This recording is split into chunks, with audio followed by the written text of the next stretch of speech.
So, di ba galing kami sa simbahan ng Divine? Siyempre, nagsimba kami. Pag uwi ng bahay, pagod-pagod. O, di ba, pahinga muna. Akala ko naman pahinga lang. Yung mga kasama ko, natulog na. Ay, ewan ko ba sa kanila, nagsimba lang kami, ba't pagod na pagod silang dalawa? At dahil wala pa kaming tanghalian at ako yung gising, so nagkusa na ako bumangon, nagsaing na ako. At tingnan nyo naman ang bigasan namin, sobrang tingkad ng kulay pero walang laman. Baka naman. Oh, charis lang. At pagkatapos ko magsaing, nagprito na rin ako nitong isda na to. At pagkatapos ko magprito ng isda, niluto ko na rin tong gulay na to na binili pa namin sa Marilao. O, diba? Taga Valenzuela kami pero sa Marilao pagaling yung uulamin namin.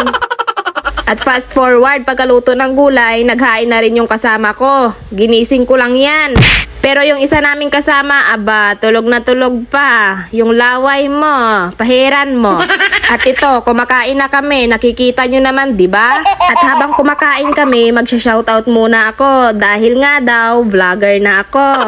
Kaya shoutout sa'yo, Melvin Sayat. At pinapa-shoutout ya din yung mga taga-Balasan, Iloilo. At pagkatapos namin kumain, lumayas na naman kami. At habang palabas nga kami ng gate, nagpa-video ako dito sa kasama ko. Pero tingnan nyo naman, nahihiya na para bang 1,000,000 tao yung nanonood sa kanya habang nagbi-video sa akin. Pero nung sinabi ko sa kanya na siya yung bi-videohan ko, aba, ang bilis. Nauna agad sa akin. At this time, papunta pala kami nito sa bahay ng kaibigan namin. At dahil nga, manghihiram kami ng motor at wala naman kaming motor. At dahil nga dalok-dalok ako, pinulot ko yung mangga na nakita namin sa daan. Wala lang, share ko lang. At after 2 minutes na paglalakad, nakarating na rin kami sa bahay ng kaibigan ko na kinaibigan ng kaibigan ko. At kusa na nga lang kami pumasok sa bahay nila dahil di naman kami pinapasok. At dahil nga yung may bahay, abang busy-busy sa paglalaban ng basahan na nilalabhan lang tuwing Bernie Santo. O, charis lang, baka maniwala kayo. At binigyan nga nila ako dito ng mangga na para bang alam na alam nila na naglilihi talaga ako.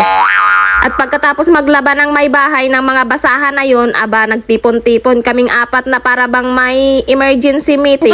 Siyempre, nag-discuss lang ng mga kailangan i-discuss dahil nga minsan lang nagkikita. At pagkatapos ng 1 oras na discussion, ito, pinahiram na sa amin yung motor. At nung nailabas na yung motor sa mansion nila, siyempre, umalis na rin kami. Hiniram namin yung motor nila dahil nga may pupuntahan kami. At dahil nga pag mag-commute kami, mahihirapan kami sumakay dun sa pupuntahan namin. At salamat sa may-ari ng motor na to dahil napakabait, pati helmet pinahiram. At bago nga kami pumunta doon sa pupuntahan namin, dumaan muna kami dito kina tita dahil nga kasama sila doon sa pupuntahan namin. At pagdating namin dito, hindi muna kami nakaalis agad dahil nga nagpagawa muna si tita ng mango shake. At habang gumagawa kami ng mango shake at wala na akong masabi, mag-shoutout muna tayo. Okay, shoutout sa iyo Rayan from Canas, San Dionisio, Iloilo. And also GM De La Torre from Cuartero, Capiz. And it's me Charles from Iloilo, Charis. May ganon ba na lugar? Charis. And also shoutout Virgelio Rodrigo from Yating, Pilar, Capiz. At pagkatapos namin magmerienda, syempre umalis na kami, pupunta doon sa pupuntahan namin. At dahil di ko na videohan yung pinuntahan namin, kaya fast forward muna tayo ngayon, kinagabihan na to. Bumalik kami dito sa bahay nang hiniraman namin ng motor. Siyempre, ibabalik namin yung motor. At tingnan nyo naman, kami yung nanghiram, pero pinakain pa kami. O, diba? Alam nyo na kung gaano sila kabait. Kaya kung kailangan nyo ng motor, magsabi lang kayo sa akin at tutulungan ko kayo sa kanila. O, charis lang, baka manghiram talaga kayo. At ang ulam pala namin dito is dilis na may kamatis. Piniritong bangos na boneless. At piniritong tilapia din. O, diba? Asan ka pa? Sa kanila ka na. O siya, hanggang dito na lang at kung hindi ka pa nakafollow, mag-follow ka na.